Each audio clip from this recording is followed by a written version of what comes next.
19 වෙනි සතවර්ෂයේදී ඒක ටිකක් මේ නූතන ඒ අනන්‍යතා සකස් වීම ක්‍රියාවලිය ඇතුලේ ඒ ජනවාර්ගික ආගමික කණ්ඩායම් අතර ටිකක් අර පසමිතුරු සම්බන්ධතා ඇති වෙන එක ආරම්භ වුණා. මොකද නූතන දේශපාලනය එහෙම ඇති වෙන්නේ ඔය මේ ආගමික පුනර්ජීවන හරහානේ. එතකොට ඒ ආගමික අනන්‍යතා වැදගත් වෙනවා. සහ ඒවා එකිනෙක ඒ ආගමික සහ වාර්ගික භාෂාමය ඒ වගේ අනන්‍යතා කණ්ඩායම් කියන්නේ එකිනෙකාට ප්‍රතිවිරුද්ධව අභිමුඛ වීමේ ප්‍රවණතාවයක් ඇති වුණා.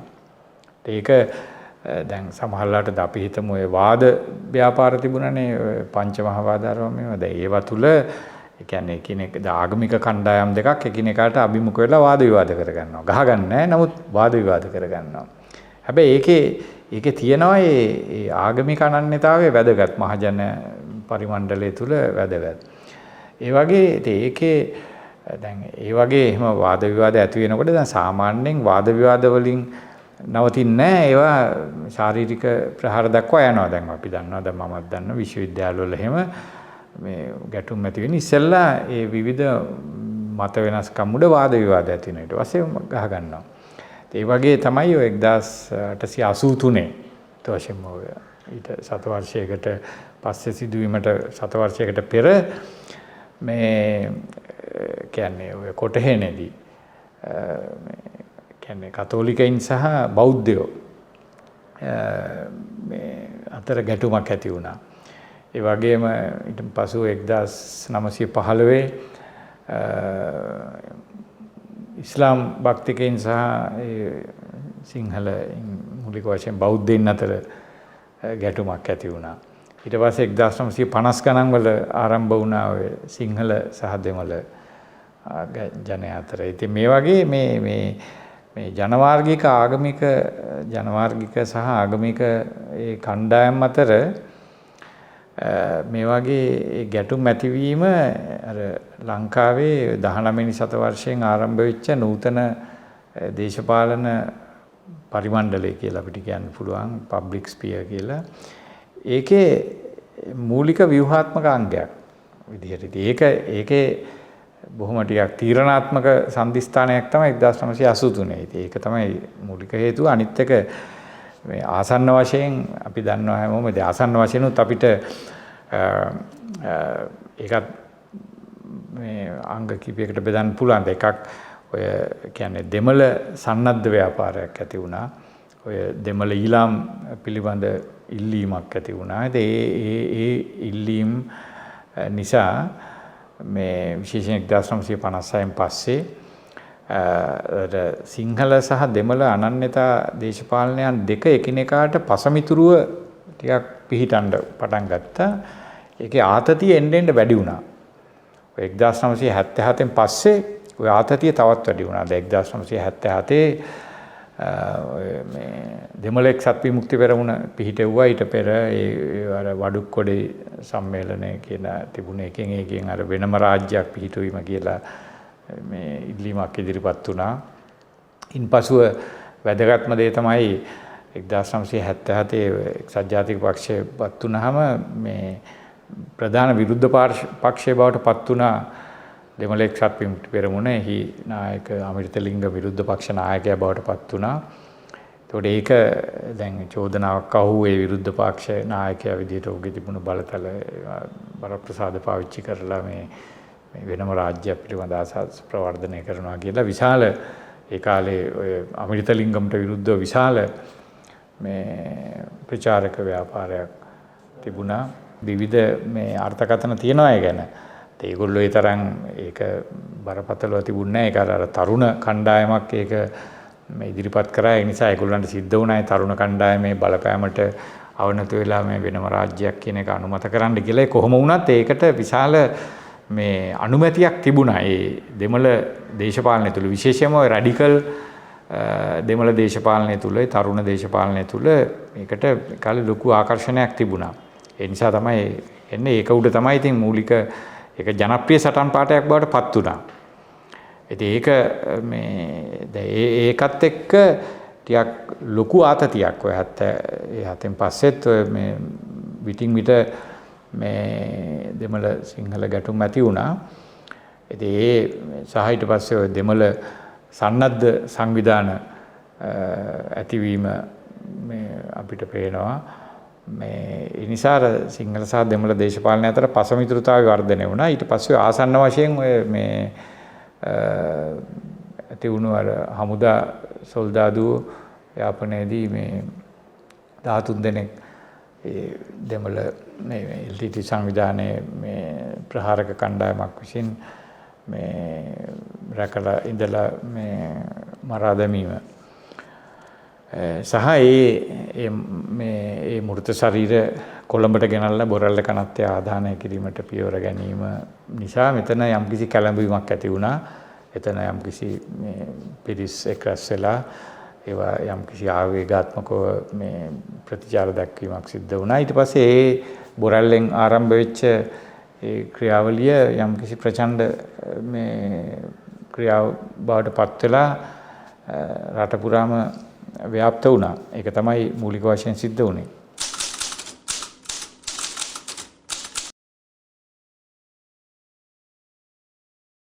මෙහෙමයි ඒක ටිකක් මම ඒක තියා ටිකක් මම ඒ විදිහටම නෙමෙයි බලන්නේ. සහභාගීත්වයක් තිබුණා. උදාහරණයක් විදිහට මම මගේ පුද්ගලික අත්දැකීම මම කියලා තියෙනවා. මම එතකොට මේ අවුරුදු 17ක විතර පාසල් ශිෂ්‍යෙක්. ඒ පාසලේ අපේ කණ්ඩායමක් එතන මේ තිබුණු මේ බුලත් වෙටි අර මේවා කෙසෙල් ගෙඩි විකුණන පොඩි මේ කඩයක් තිබුණා. ඒ කඩේ මේ ගැටුම ඇති වෙන ලාවේ පාසලේ ඇඳිරි නීතිය පැනුවට පස්සේ මේ අපි පාසලෙන් එළියට එනකොට කවුරු හරි යෝජනා කරා අපි මේ කෙසෙල් කඩේට මේ කඩමු කියලා. ඉතින් ඒක අපි ඒක ගිහින් ඒ කෙසෙල් කඩේ මේ කඩලා කියන්නේ ඒක දොරවල් ඇරලා එතකොට ඒ කට්ටිය ගිහින් හිටියේ.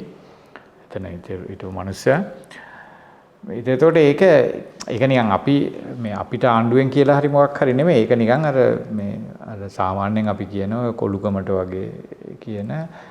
ඉතින් ඒකෙන් පේනවා ඒක ටිකක් පොදු බවක් තිබුණා. ඒ කියන්නේ ඒක නිකන් සාදෙන් අපි කරන දේවල් පාසලේ ගුරුවරු බලාගෙන හිටියා. අවට ජනයා බලාගෙන හිටියා. පොලිසියෙන් හමුදාවෙන් එතනින් ගියා. එයා මුකුත් ඒකට විරුද්ධ වුණෙත් නැහැ. අපි ඒක ප්‍රසිද්ධියේ අපිට මේක හැංගිලා හොරෙන් කරපු දෙයක්වත් නෙමෙයි. එතකොට ඒක නිකන් අර මේ පබ්ලික් රිචුවල් එකක් වගේ. ඒ කියන්නේ ඒක මේ හැබැයි ඒකට මේ වෙන කිසිම පක්ෂයක් මං හිතන්නේ සංවිධානාත්මකව ඒක අනුමත කරයි කියලා. ඒකට ඒ දේශපාලන වශයෙන් අනුග්‍රහය ලැබුණේ මේ ආණ්ඩුවෙන්. කියන ආණ්ඩු බලය හොබවපු ඔය දැන් මට මතකයි එතෙන්දී අපි සිද්ධියට සම්බන්ධ වෙච්ච තැනම කියන්නේ ඒක මේ අපි ඒ කරපු ඒ කඩේ කඩලා එකෙන් කෙසෙල් ගෙඩි අරගෙන ඒ කෙසෙල් ගෙඩි කාලා ඉතින් අපේ ඒක පොඩි අර නිකන් අර පොඩි ළමා වැඩක් වගේ එකක්නේ. නමුත් ටික වෙලාවක් යනකොට මේ ළංගම බස් රථයකින් මේ සංවිධානාත්මක මැර කණ්ඩායමක් ඇවිල්ලා එතන තිබුණු දෙමළ රෙදි කඩයක් මේකට ගැහුවා. ගිනි තිබ්බා. ඒක විනාශ කරා. එතකොට ඒවා පැහැදිලිවම ඒවාර මේ ඒ කාලේ ආණ්ඩුවට සම්බන්ධ මේ ඒ කාලේ තිබුණානේ එහෙම මැර යන්ත්‍රණයක්. ඒගොල්ලෝ ඇවිල්ලා දේශපාලන විරුද්ධවාදීන්ට ඔය වෘත්ති සමිති මේ විරෝධතාවලට විශ්වවිද්‍යාලයට පස්සේ මට අත්දකින්න ලැබුණා විශ්වවිද්‍යාල ශිෂ්‍යයින්ගේ විරෝධතාවලට එහෙම මේ විරුද්ධව ක්‍රියා කරන කණ්ඩායමක් හිටියා. ඔය තග් සංස්ථාව කියලා හිටියේ. දැන් ඒ අය තමයි මේ සම්බන්ධ වුණේ. ඊට පස්සේ දැන් ඊට පස්සේ දැන් ඒ කටුබැද්ද හන්දියේ අවට ප්‍රදේශවල මේ මම පදිංචි වෙලා හිටියේ.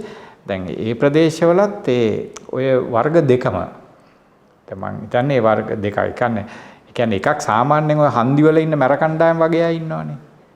හරි. එතකොට දැන් විශේෂයෙන්ම කටුබැද්ද හන්දිය මට මතකයි ඔය මාළු විකුණන අය. ඒගොල්ලෝනේ ටිකක් බොහොම ටිකක් අර වයලන්ට් බිහේවියර් එක ප්‍රචණ්ඩ ක්‍රියාකාරීත්වය වැඩි.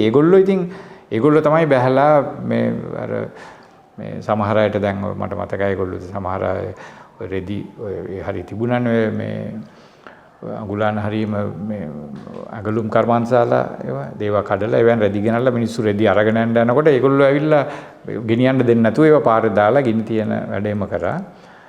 මේ ඔය විශේෂයෙන්ම ලංගම එතන ලංගම ඩිපෝ තියෙනවානේ මේ කටුබැද්දේ. ඒකේ හිටපු අය එහෙම බොහොම ක්‍රියාශීලීව මැදිහත් වුණා. මේ කියන්නේ මේ කණ්ඩායම් දෙක. එක පැත්තකින් අර ඒ ඔය රජයේ ආයතනවල හිටපු අර එක්සත් ජාතික පක්ෂයේ විශේෂයෙන් ඒ කාලේ ගොඩක් හිටියා 1980න් පස්සේ වැඩ වර්ජනයෙන් පස්සේ අලුතෙන් බඳවගත්තා ඉන්නවනේ. ඒ අය ගොඩක් එක්සත් ජාතික පක්ෂයේ ඒ යාන්ත්‍රණයට සම්බන්ධ වෙච්ච අය. වෘත්තීය සමිතිය ජාතික සේවක සංගමයට. ඒ යාන්ත්‍රණය පැහැදිලිව මේකේ ක්‍රියාශීලීව හිටියා. අනිත් පිරිස ඔය ටිකක් නගරවල ඉන්න මේ කණ්ඩායම්. දැන් ඒ කාලේ ඔය දැන් නම් තියෙනවනේ ඔය 3 wheel parks වල ඉන්න අර මේ ඒගොල්ලෝනේ ඔය පහුගිය කාලේ යුද්ධය අවසන් කාලේ එහෙම බොහොම ක්‍රියාශීලීව වගේ කටයුතු වල නිරත වුණානේ. දැන් ඒ කාලේ එහෙම හිටියේ නෑ. ඒ 3 wheel එහෙම තිබුණේ නෑනේ. ඒ කාලේ හිටියෝ හන්දි වල ඉන්න ඔය මේ වෙළඳාම් කරන ඒ වගේ පිරිස්. ඒගොල්ලෝ තමයි ටිකක් මේ වගේ කලහකාරී වැඩවලට සම්බන්ධ වෙන අය. ඉතින් ඒ අය මේ මෙහෙම හිටියා. නමුත් මං හිතන්නේ නෑ දැන් දේශපාලන පක්ෂ විදිහට කවුරුත් දැන් ඒ මත විදිහට තිබුණා ශ්‍රී ලංකා නිදහස් පක්ෂයම බෙදුම් වාදයට විරුද්ධ වෙන්න ඇති. නමුත් ඒගොල්ලෝ සංවිධානාත්මකව මැදිහත් වුණයි කියලා මට පේන්නේ. මං හිතන්නේ අර නමුත් මේකට ඉතින් අර පුළුල් ජනතානුමැතියක් තිබුණා. ඒ කියන්නේ මිනිසුන් මරණයට ටික විරුද්ධ වෙන්න ඇති සමහර අය කියන්නේ මිනිසුන්ව බේරගත්තා. එහෙම ඒවා කරා. නමුත් ඒක හරි මේක අර සුදු කළු කියන්නේ මේක ටිකක් වෙන් කරන්න බෑ මේක. කියන්නේ සමහරවල් දැන් උදාහරණයක් විදිහට දැන් මට මතකයි හොඳට දැන් මමත් අර ඒ කඩේ කඩන්න සම්බන්ධ වුණාට දැන් මම ඒ ක්‍රියාවලිය අනුමත කරේමත් නැහැ. ඒකත් හරි වැදගත්. දැන් අනුමත කිරීම සහ නොකිරීම අතරමැද දැන් මට මතකයි උදාහරණයක් විදිහට දැන් මම පහුවෙනිදා දැන් අපි ටිකක් මේ කතා බහ කරා මේ ඔය අපිත් ඒ කල්දියා දේශපාලන ක්‍රියාකාරකම් වල නිරත වෙමින් හිටියා මේ. එතකොට ඉතින් අපි ටිකක් අපේ ඉස්කෝලේ ශිෂ්‍යෝ අපි හම්බෙලා කතා කරනකොට ඉතින් කිව්වා ඉතින් කරන්න දෙයක් නැහැ. දැන් මේගොල්ලෝ මේ රට බෙදන්න යන නිසා මේ විදිහට තමයි ප්‍රතිචාර දක්වන්න වෙන්නේ කියලා එහෙම එකක්. නමුත් ඉතින් මට මේ අර ටිකක් පොඩි කනගාටුවකුත් තිබුණා මේ විදිහට මේ ජනයා මේට හිරිහැර කරන එක පිළිබඳව. ඉතින් ඒ වගේ ටිකක් අර මේ ඒ අර අපේ සාමාන්‍ය පොදු ජනයාගේ දේශපාලන මනස මේ කියන්නේ හරි සංකීර්ණ විදිහට තමයි මේ 83 ජූලි එක සම්බන්ධ වෙලා තිබුණේ. ඒක නිකන් අපිට නිකන් අර මේ එක විදිහකට සලකන්න බෑ. දැන් මම කියන්නේ දැන් මගේ චර්යාව මට තේරුම් ගන්න ලේසි. මොකද මේ මගේ චර්යාව මේකට සාක්ෂියක්. හරි. දැන් මම UMP එකට සම්බන්ධත් නැහැ. ඒකෙත් නැහැ. මට එහෙම ලොකු දෙමළ විරෝධයක් තිබුණෙත් නැහැ. දැන් මගේ ඇත්තටම සාමාන්‍යයෙන් එහෙම සමහර තියනවනේ අර නිකන් අර උග්‍ර අර දෙමළ විරෝධයක් තියන අය ඉන්නවනේ. දැන් මගේ එහෙම තිබුණෙත් නැහැ ඒ දවල්. ඒ කියන්නේ ඒ කඩේට ගහන කොටත් එහෙම මගේ එහෙම එකක් තිබුණේ නැහැ. හරි. දැන් දෙමළ ඒ දේශපාලනේ දැන් දේශපාලන වශයෙන් මම ওই ජනතා විමුක්ති පෙරමුණේ පන්ති වලට සහභාගී වුණා. ඉතින් හැබැයි ජනතා විමුක්ති පෙරමුණෙන් කිසිම අනුමැතියක් තිබුණේ නැහැ මේ ක්‍රියාවලියට. එතකොට අපේ මැදිහත් වීම එක ටිකක් අර නිකන් අර මේ ලේසියෙන් තේරුම් කරන්න පුළුවන් එකක් නෙමෙයි. ඒක නිකන් අර මේ අතිසරල කරන්න බෑ. ඒක ඊටාම සංකීර්ණ අවස්ථාවක් ඒක. දැන් සමහරු දැන් මට දේශපාලන වශයෙන් විරුද්ධ අය නිකන් මම ඔය කියපු දේ අරගෙන මේ එහෙම මට මේ විරුද්ධව එක පාවිච්චි කරනවා. ඒක ඉතින් මට ප්‍රශ්නයක් නෑ. නමුත් ඒක හරි සංකීර්ණ දෙයක්. දැන් ඇයි මම ඒක කරේ කියන එකත් ඒක කියන්න බෑ එහෙම. නිකන් මට වුණත් පැහැදිලි කරන්න බෑ ඒක එහෙම. ඒ විදිහට. ඒක ඊටාම මේ ඉතින් අපේ සමාජයකට තියෙන සම්බන්ධයත් හරි සංකීර්ණ එකක්. එතකොට මේක මිනිස්සුන්ව බේරගත්ත අයත් හිටියා, ගහපු අයත් හිටියා. ඒ විතරක් නෙවෙයි සමහර අවස්ථාවල අපේ ගෙවල් ගිට්ටුවම හිටියා සමහර ඒ දෙමළ ජාතිකයෝමත් සම්බන්ධ වෙලා තිබුණා මේ කෝලහල වලට එහෙම. එතකොට ඒගොල්ලන්ට අර ඒක සිංහල දෙමළ ප්‍රශ්නයක් නෙමෙයි. ඔය වගේම වුණානේ දැන් 1987 ඉන්දු ලංකා ගිවිසුම අවස්ථාවේ ඒ දෙමළ අයට නෙමෙයි නිකන් රජයේ දේපල වලට එම හානි කරා. ඒකත් ඇත්තටම දැන් ඒක JVP එක පිට දැම්මට JVP එකම නෙමෙයි ඒකත් මේ ඒ වගේ කලහකාරී කණ්ඩායම්. දැන් මේ වගේ ඒ වගේම ඊට සමානයි ඔය දැන් ඔය ජූලි මැයි 9 වෙනිදා ඔය සිද්ධ වෙච්ච ක්‍රියාවලින් තියෙනවානේ. ඒ වගේ මේ කලහකාරී සිදුවීම් මේ අර අපිට කියන්න පුළුවන් මොබ් වයලන්ස් කියන එක ඒව සාමාන්‍යයෙන් මේ අපේ ඔය සාමූහික ඔය දේශපාලන ඔය චර්යාවල තියෙන ඒ ලක්ෂණයක්. ඉතින් ඒ ලක්ෂණත් මේකෙත් තිබුණා. හැබැයි ඒක අර නිකන් අර ඇදිච්ච දෙමළ මේ විරෝධයකුත් තිබුණා. ඉතින් මේවට මික්ස්ර් වෙලා තමයි අපිට මේව හරියට අර මේ ටිකක් අර විවිධ ජල මූලාශ්‍ර ගණනාවකින් එන ජල ඇවිල්ලා එකට එකතු වෙලා ටිකක් ඒ තියෙන ඔක්කොම එකතු වෙලා මිශ්‍රණයක් හැදෙනවා වගේ හැදුනහම අපිට මේවා වෙන් කරන්න බෑනේ මේ අහවල් ඔයෙන් ආපු වතුර මේ අහවල් එකෙන් ආපු වතුර මේ බේරවැවි වතුර එහෙම කියලා වෙන් කරන්න බෑනේ. අන්න ඒ වගේ එහෙම මිශ්‍රණයක් ඇතුළේ තමයි මේ මුළු සංසිද්ධිය තේරුම් ගන්න වෙන්නේ.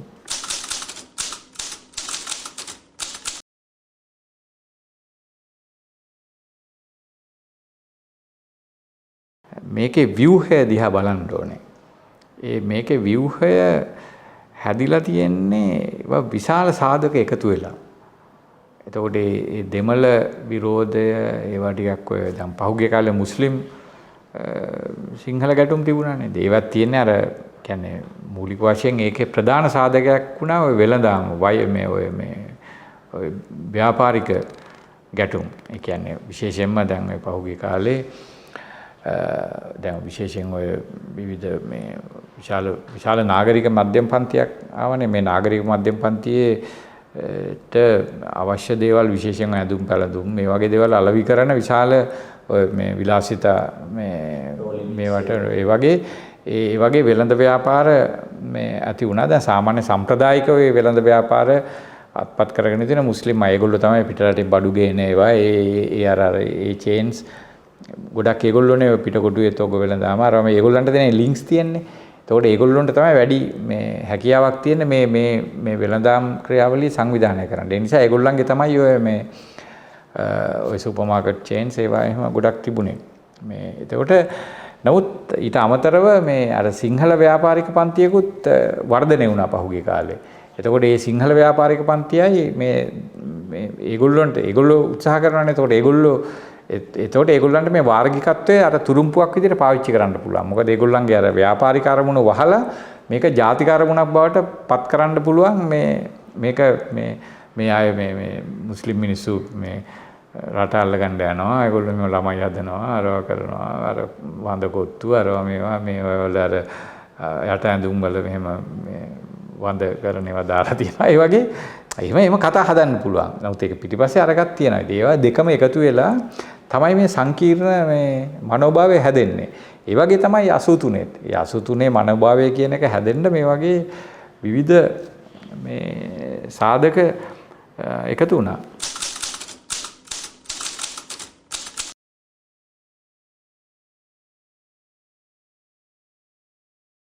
ඒ පැල්ම තිබුණා දිගටම. දැන් මම කියවනේ දැන් මගේ තේරුම් ගැනීම තමයි මේක ලංකාවේ නූතන දේශපාලනය සකස් වීම පිළිබඳ ප්‍රශ්නයක්. මේක ඇවිල්ලා මේක නිකන් මේ සරල ප්‍රශ්නයක් නෙමෙයි. මේක විසඳන්නත් එහෙම සරලව විසඳන්න බෑ. ඔය ගොඩක් අය හිතනවා මේක ලේසියෙන් විසඳන්න පුළුවන් කියලා. ඉතින් එහෙම බෑ. ඉතින් දැන් ඔය අපේ නූතන දේශපාලන ඇති වෙන්නේ ආගමික පුනර්ජීවන ව්‍යාපාර හරහානේ. ඒක උතුරේ තමයි ඉස්සෙල්ලා පටන් ගත්තේ Hindu ආගම දෙමළ භාෂාව මේ පුනර්ජීවන ව්‍යාපාර ආරම්භ නාවල ඒ වගේ අය එක්ක ඊට පස්සේ ඒක මේ දකුණෙත් බෞද්ධ පුනර්ජීවන විදිහට ක්‍රමානුකූලව ඇති වෙලා වාද ව්‍යාපාර එහෙම ඇති වෙනවා. ඒවාර වාර්ගික ඒ කියන්නේ අර දැන් එහෙ ඇති වෙන්නේ අර දෙමළ භාෂාව Hindu ආගම ඒ විදිහට. ඒකට ඒකෙත් අර වාර්ගික ආගමික ස්වරූපයක් තියෙනවා. මෙහෙත් ඇති වෙන්නේ සිංහල භාෂාව මූලික වශයෙන් බෞද්ධ ආගම. ඊට පස්සේ සිංහල භාෂාව එකතු වෙනවා. සිංහල ජාතිය පිළිබඳ අදහස් ඒවා එකතු වෙලා ඒ කියන්නේ ඒ කාලේ සිංහල දෙමළ ප්‍රශ්න නෙමෙයි තිබුණේ. සිංහල දෙමළ ප්‍රශ්න එච්චර තීරණාත්මකව තිබුණේ නැහැ. මුල් කාලේ තිබුණේ ක්‍රිස්තියානි. සිංහල ක්‍රිස්තියානි ගැටුම තමයි තිබුණේ.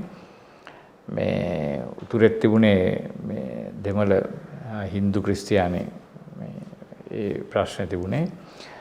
ඒ විදිහට තමයි ඒක බෙදලා තියෙනවා. නමුත් ඊට පස්සේ මේ ක්‍රමානුකූලව දැන් ඊට පස්සේ මුස්ලිම් අය තිබුණා. ඊට පස්සේ ඔය 1920 ගණන් වල විතර කොළඹ කම්කරු පන්තියක් එහෙම ඇති වෙනකොට එතන ශ්‍රමිකයෝ එතකොට මේ ශ්‍රමිකයෝ ගොඩක් ඉන්දියාවෙන් ගෙනල්ලා මලයාලි කම්කරු එහෙම ඇවිල්ලා තිබුණා. ඒ අයත් එක්ක ඔය කියන්නේ විශේෂයෙන් ඒ ශ්‍රමයට තිබුණු ඉල්ලුම වැඩි වෙනකොට විශේෂයෙන්ම ආර්ථික අර්බුදය නිසා රැකියා වියුක්ති එහෙම ඇති වෙනකොට අර සීමිත රැකියා ප්‍රමාණය බෙදා ගැනීම සඳහා ගැටුම් ඇති වුණා. ඒවටත් මේ වාර්ගික සාධකය ඇතුළත් වුණා. ඒ ප්‍රශ්නයක් මතු වුණාම මේ ප්‍රශ්නේ ස්ථානගත වෙන විදිහක් තියෙනවා. ඒ අපේ අර මූලික මේ කියන්නේ මූලික අපි කියන අර ෆෝල්ට් ලයින්ස් කියන්නේ මූලික පැලුම් රේඛා. ඒ කියන්නේ ඒව ඇතුලේ තමයි දැන් අපේ උදාහරණයක් විදිහට අපේ දේශපාලනය හැදිලා තියෙන්නේ උතුර දකුණ විදිහට. දැන් අපි අද බැලුවොත් දැන් අපේ දේශපාලනය සංවිධානය වෙලා තියෙන විදිහට උතුරේ දේශපාලනය වෙනම විදිහක්. දකුණේ දේශපාලනය වෙනම විදිහක්. දකුණේ පක්ෂ වැඩ කරන විදිහන්නේ උතුරේ පක්ෂ වැඩ කරන්නේ. ඒක තව අනු මේ ලක්ෂණක් තියෙනවා. දැන් අපි හිතමු නැගෙනහිර පළාතේ වෙනම දේශපාලනයක් තියෙනවා. කොළඹ නගරය ආශ්‍රිතව දෙමළ මුස්ලිම් ජනයා වැඩිපුර ජීවත් වෙන ප්‍රදේශවල වෙනම දේශපාලනයක් තියෙනවා.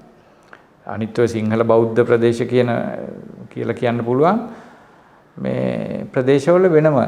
ඒ කියන්නේ ඒ අපේ දැන් සාමාන්‍ය ප්‍රධාන ධාරාවේ දේශපාලනය වුණත් හැදිලා තියෙන වෙන විදිහට. ඒකේ ඒ සංවිධානය වෙලා තියෙන විදිහේ වාර්ගිකත්වය ආගමිකරණතා මේවා තීරණාත්මක කාර්යභාරයක් ඉෂ්ට කරනවා. එතකොට මේක බරපතල දෙයක්. එතකොට මේක ඇතුලේ තමයි ඔය සංහිඳියාව වගේ ප්‍රශ්න වනිකම් මේ අපි හම්බෙලා එකට කිරිබත් කෑවට එකට වඩේ කෑවා කියලා විසඳෙන්නේ නැහැ. මේවා ඊට වැඩිය මේ ප්‍රශ්නේ බැරාරුම්ම තේරුම් ගැනීමට උත්සාහ කිරීම වැදගත් මං හිතන්නේ.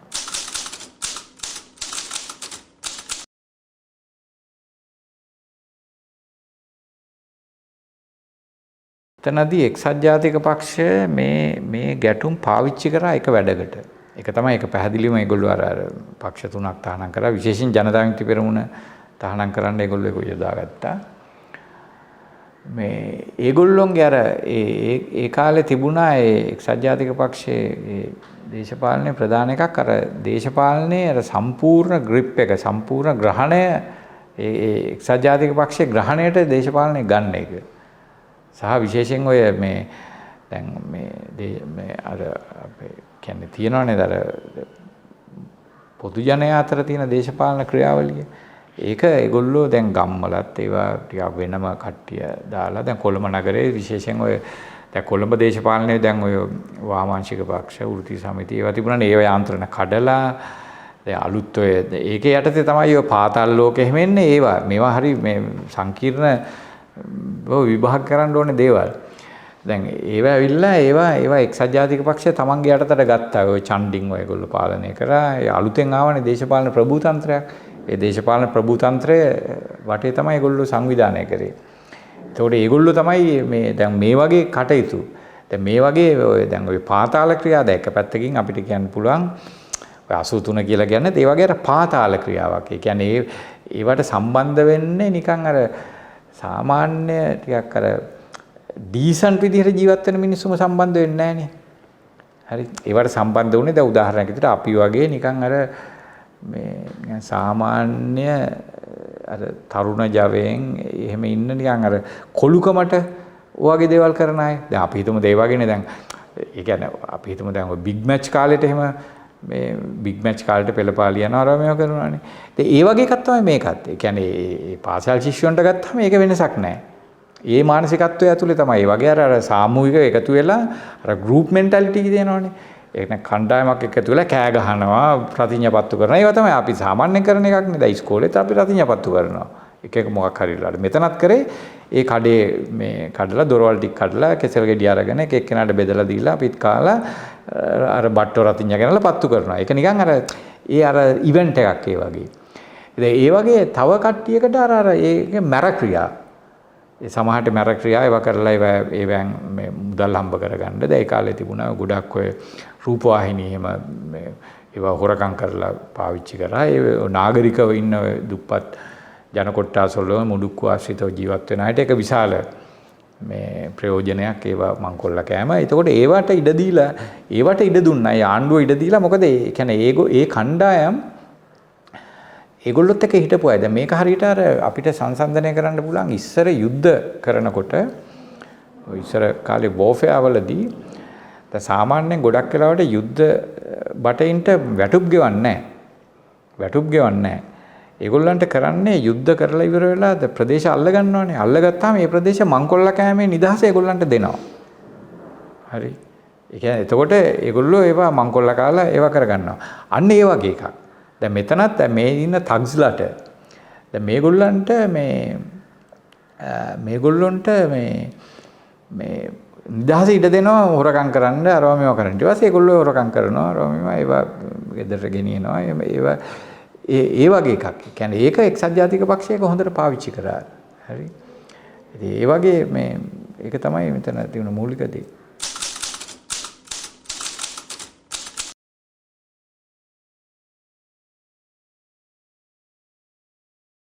වාමාංශික පක්ෂ ඒගොල්ලන්ට සහ ජනතා විමුක්ති පෙරමුණේ ඒගොල්ලන්ට අදහසක් තිබුණේ නැහැ මේ ප්‍රශ්නෙත් එක්ක මේ ප්‍රශ්නේ හැන්ඩල් කරන්නේ කොහොමද කියලා. හරි. මේ ප්‍රශ්නේ එක්ක අභිමුඛ වෙන්නේ කොහොමද කියන එක ගැන මම හිතන්නේ තවමත් එහෙම නිරවුල් අදහසක් නැහැ කාටවත්. වාමාංශික පක්ෂ වලට වරි දක්ෂිණාංශික පක්ෂ වලට එහෙම නිකන් අර එන වෙන දෙයට ප්‍රතිචාර දක්වීමක් තමයි තියෙන්නේ.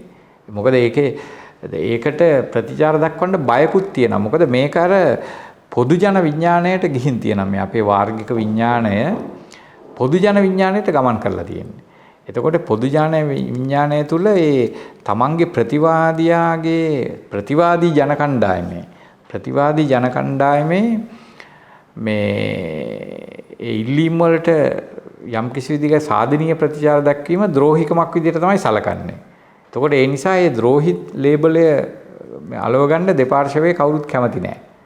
ඒ නිසා ටිකක් පුළුවන් තරම් උත්සාහ කරනවා ඒ තමන් අයිති පැත්තේ ඉන්න අර දේශප්‍රේමී කියලා කියන අදහස් එක්ක යම් කිසි විදිහක කම්ප්‍රොමයිස් කරන්න.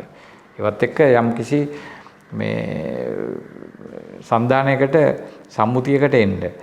ඉතින් ඒක ඒගොල්ලොන්ට නිකන් අර දේශපාලන යථාර්ථය විසින් සමහරලාට බල කරනවා වෙනස් ප්‍රවේශයක් ගන්න ඒවත් බොහොම අමාරුයි. දැන් උදාහරණයක් විදිහට 1987 වෙනකොට දැන් 83 වෙනකොට එක්සත් ජාතික පක්ෂය ඉතා දරුණු විදිහට ඒ දෙමළ ඉල්ලීම් වලට විරුද්ධවම හිටියේ. ඔය සිරිල් මැතිව් වගේ අය බොහොම තදින් ඒ අදහස් ඉදිරිපත් කරා. එහෙම තිබුණා. නමුත් 1987 ඒගොල්ලෝ මේ ඉන්දු ලංකා ගිවිසුමට ලැබෙලා ඉන්දියාවත් එක්ක ඒක මේ පළාත් සභා ක්‍රමය ඇති කරනවා. ඒක කරන්නේ ඒගොල්ලන්ගේ මතය වෙනස් කරගන්නත් නිසා නෙමෙයි. අර ඉන්දියාව බලපෑම නිසා ඒගොල්ලන්ට අර බාහිර බලපෑමක් නිසා ඒගොල්ලන්ට දේශපාලන යථාර්ථය විසින් බල කරනවා ඒක කරන්න. ඒ වගේ පස්සේ කාලෙක ශ්‍රී ලංකා නිදහස් පක්ෂයටත් ඔය 1988 ජනාධිපතිවරණයේදී ශ්‍රීමා බණ්ඩාරනායකගේ ඒ ප්‍රකාශනය අරගෙන බැලුවොත් DPA මැනිෆෙස්ටෝ කියන එක ඒකෙත් ඒ අර ඉන්දු ලංකා ගිවිසුම වගේම ඊට සමාන්තර යෝජනාවලියක් ඒක තියෙනවා. අනිත් පැත්තෙන් අර දේශප්‍රේමී අදහසුත් ඒගොල්ලෝ නියෝජනය කරා මෙහි. ඉතින් ඒක අර මෙතන තියෙන අර දේශපාලන යථාර්ථය සමග ගනුදෙනු කරන්නත් වෙනවා. ඒ වගේම අර පොදු ජන මේ මතය සමග ගනුදෙනු කරන්නත් වෙන විදිහේ ඒ වගේ තත්වයක් තිබුණා. ඒක ඉතින් හැම පක්ෂයකටම ওই ප්‍රශ්නේ අඩු වැඩි වශයෙන් අර පොදු ජනයාගේ ඡන්දය බලාපොරොත්තු වෙන හැම කෙනෙකුටම අඩු වැඩි වශයෙන් මේ ප්‍රශ්නේ තිබුණා.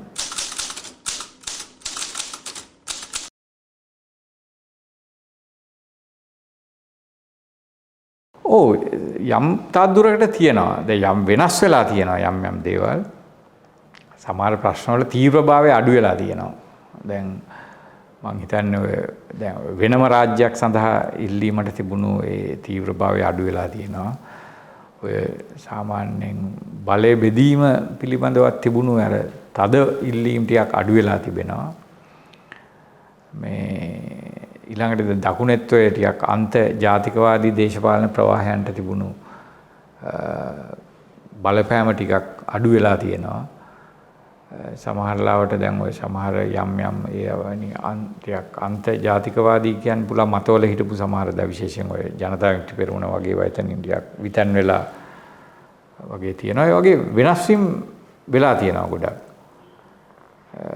දැන් අපි හිතමු දැන් ඔය මේ තාම තද ජාතිකවාදී අදහස් නියෝජනය කරපු ඔය මහින්ද රාජපක්ෂලා ඒ වගේ අයත් ඔය 13+ වගේ අදහස් ඒ වගේ පිළිගන්නවා. එහෙම මේක දැන් හැමෝම ටිකක් පිළිගන්නවා මේක යම් කිසි විදිහක මේ தত্ত্বය වෙනස් කරන්න අවශ්‍යයි කියලා. නමුත් ඒක කරන්න කොහොමද කියන එක ගැන එහෙමටම අවබෝධයක් නැහැ. යම් වෙන මට්ටමින් මේ තියෙන ඔය සහජීවනය පිළිබඳ විවිධ වැඩසටහන් ඒවට විශාල වශයෙන් මුදල් වියදම් කරන ඔය සංවිධාන වල මේවා තියෙනවා.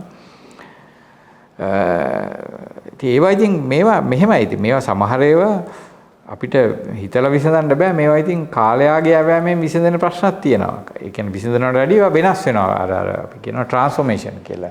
ඒවා පරිවර්තනයන්ට භාජනය වෙනවා. වෙන ප්‍රශ්න ඇවිල්ලා අර ප්‍රශ්න යට යනවා. දැන් ඉතින් අපේ ආර්ථික අර්බුදය වගේ ප්‍රශ්න ටිකක් වැඩි නිසා අර ප්‍රශ්න වැඩිපුර මේ එන්නේ නැහැ. හරි. ඉතින් ඒ වගේ තත්ත්වයක් තමයි. නමුත් ඉතින් මේ ප්‍රශ්නේ තියෙනවා තාම. මේ ප්‍රශ්නේ ස්වරූපේ වෙනස්. ස්වරූපේ වෙනස්. ඒ කියන්නේ අපි දැන් ගොඩක් අපේ ඩෙමෝග්‍රැෆික් චේන්ජස් අපේ ජනගහනය වශයෙන් ගොඩක් වෙනස්කම් වෙලා තියෙනවා. යාපනයේ හිටපු මැදපන්තිය සම්පූර්ණ යාපනයෙන් අයින් වෙලා ඒගොල්ලෝ පිටරට ගිහින් තියෙනවා. ඒකට ඒගොල්ලෝ තමයි මේ දේශපාලනයේ ගොඩක් ශක්තිමත් බලවේගයක් උනේ. ඉතින් ඒ වගේ සහ දැන් විශේෂයෙන් ඔය මඩකලුව පැත්තේ දේශපාලන ගතිකයන් ටික වෙනස් යාපනයට වැඩිය.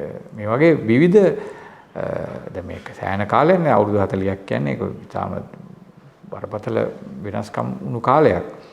ඉතින් ආර්ථික වෙනස්කම්, සමාජ වෙනස්කම්, ජනගහනය වැඩිවීම වගේ නොඑක් ප්‍රශ්න නිසා මේ ප්‍රශ්නවල ස්වභාවය වෙනස් වෙලා තියෙනවා. කියන්නේ යම් ව්‍යුහාත්මක ලක්ෂණ වෙනස් වෙලා තියෙනවා. නමුත් මේක තවමත් ඉතින් සැලකිය යුතු ප්‍රශ්නයක්.